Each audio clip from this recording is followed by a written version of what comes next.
Geneviève. Oui. Dites-moi, Allô. Fabienne. Je disais que c'est très simple et c'est quelque chose qui est intuitif. Geneviève, Oui. vous avez envie de révolutionner tout ce qui se passe à la maison jusqu'ici. J'ai l'impression que je viens d'entendre quelque chose que je n'avais jamais entendu de ma vie. Vous avez 3 enfants, j'ai- vous. J'ai 3 enfants et je vais dire que depuis, l'aînée est majeure maintenant, elle est toujours à l'école.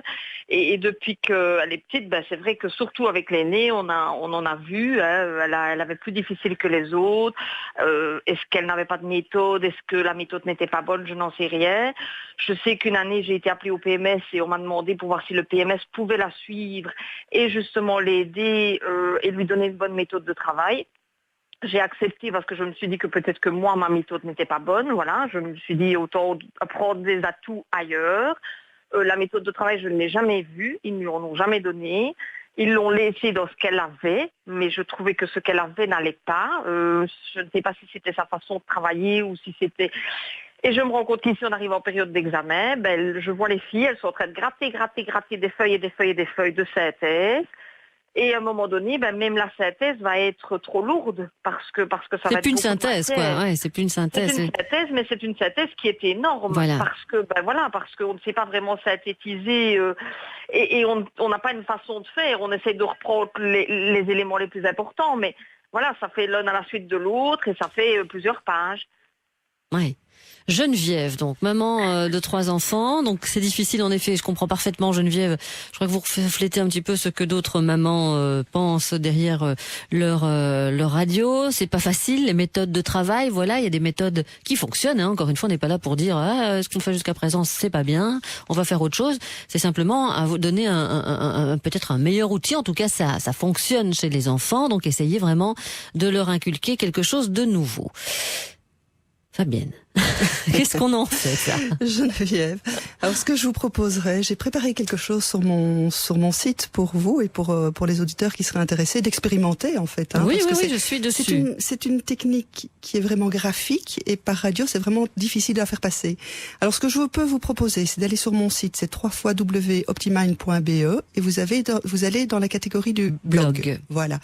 Et là, vous allez trouver le dernier article que j'ai créé ce matin, c'est pour vous. Quand vous l'ouvrirez, vous allez voir 2 exemples de cartes. Il écrit Vivacité Expérience. Voilà. Donc c'est pour nous. Oui. Voilà.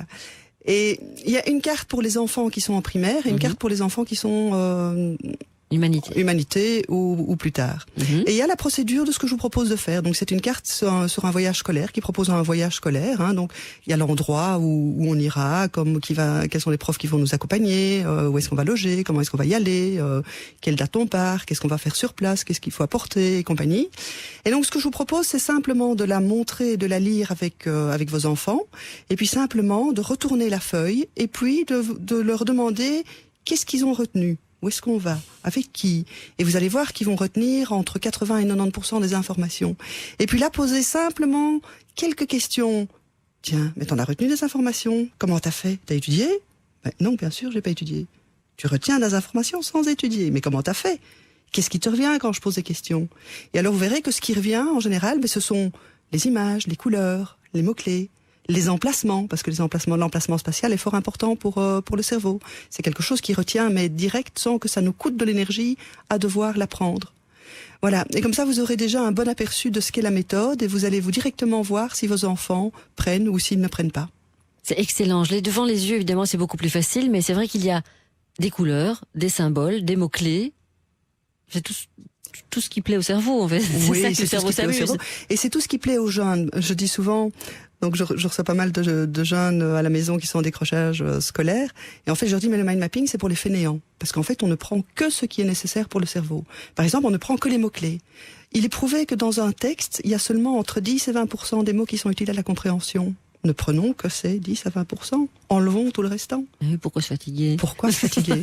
Faut évidemment prendre les bons, hein. Faut prendre les bons mots-clés. Donc, il y aura peut-être prendre les bons mots-clés. Voilà. Donc, c'est le moment, justement, Geneviève, comme tous les autres parents qui nous écoutent, d'essayer de partir en voyage scolaire. Parce qu'encore une fois, c'est l'exemple qui est cité que Fabienne a mis sur la page depuis ce matin. Optimind. De toute façon, nous allons le mettre sur la page Facebook, mais c'est OPTIMIND. M-I-N-D, voilà, c'est de l'anglais, OptiMind, esprit, mind.be.